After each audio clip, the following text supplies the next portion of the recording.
તો સાબરકાંઠા અને અરવલ્લી જિલ્લાના પશુપાલકોના આક્રોશ વચ્ચે સાબર ડેરીના ચેરમેન શામળભાઈ પટેલનું મોટું નિવેદન। વિરોધ કરવા દૂધ રસ્તા પર ડોળવાની ઘટનાને પાપ સમાન ગણાવી શામળભાઈ પટેલે કહ્યું કે ક્યારેય દૂધ ડોળવાનો પશુપાલકોનો જીવ ન ચાલે।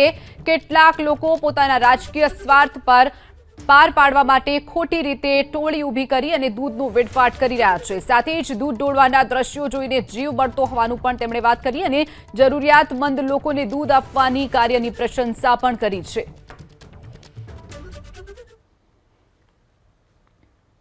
આવા વિડીયો જોઈને અમને જીવ બળે છે કે મહા મહેનતે ઉત્પાદન થતા દૂધને આવી રીતે ઢોળી કેવી રીતે શકાય।